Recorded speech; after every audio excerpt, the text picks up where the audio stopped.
Thank you very much, Randy Moss. So, off the top, we start two stories today in our Off the Top segment. We start with Sam Hurd, the current Chicago Bears receiver slash special teams player and former Dallas Cowboy, who was in federal custody yesterday, Tom, charged with trying to not deal drugs, but set up a drug dealing network.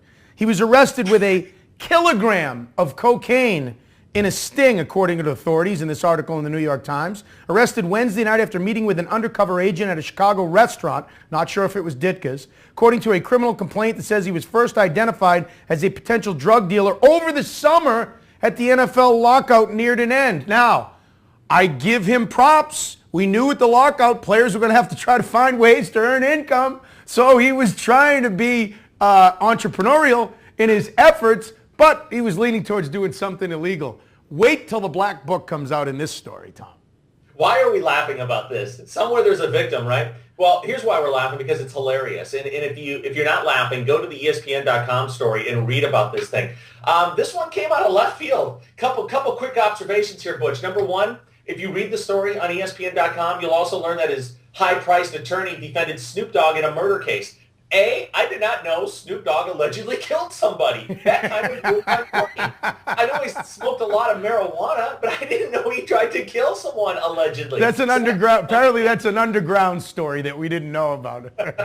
Well, hey, I'll tell you this: his lawyer got Snoop Dogg off. So, if you're a high-paid linebacker in the NFL, you might have a chance in this. But Tom, wait. For people that let me paint a deeper picture on this one. For people that think, okay, this is the celebrity, or not celebrity. I mean, this is a nondescript athlete, but this is the I'm better than everybody else athlete. I've got more money, and I'm gonna, smoke a joint here and there. No, listen to the details of this.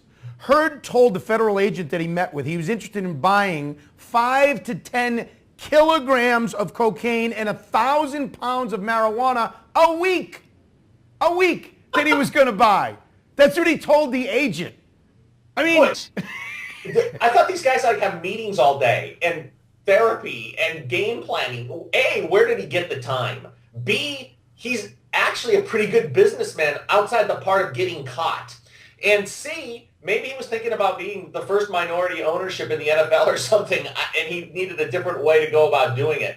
I don't know. But there are some hilarious quotes if you read from his teammates. Number one, I like this one from Lance Briggs. Sam is a nice guy, well-liked in the locker room. Really? I wonder why. I know. And Brian Urlacher. Roy Williams. Good. Here's this one. This was good for me. We all make mistakes. I mean, this isn't like blowing a pass coverage when a running back comes out on a flare route, okay? This is distributing hundreds of pounds of marijuana and cocaine throughout the Chicagoland area. No, he's being charged with an attempt to set up a drug dealing ring. Here's two other quotes for you. Roy Williams, who was in Dallas too. Don't forget he was a Cowboy. It's a situation that you don't, I don't want anybody to be in, especially a close friend. That's distancing himself. And another one where Brian Urlacher said, I barely know the guy.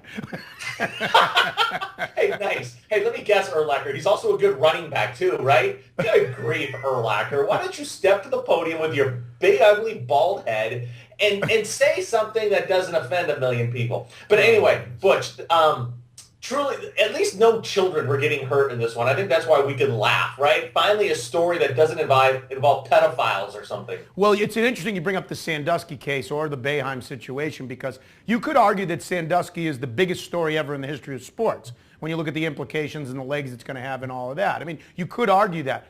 We haven't heard the last of this Hurd story. Again, I joked about the black book. How many players, Bears players or Cowboys players right now, are saying to themselves, uh-oh.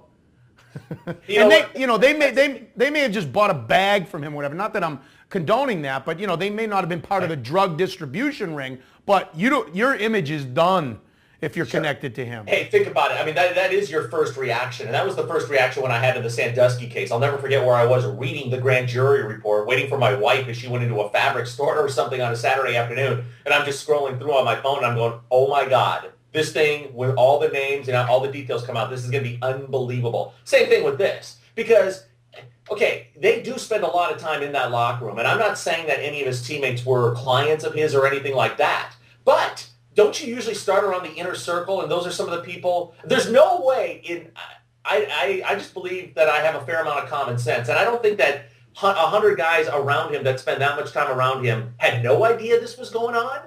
I'm not saying they helped in it or condoned it or did anything, but you're right, man. This thing has got some legs, and there might be some people that are sweating a little bit this morning.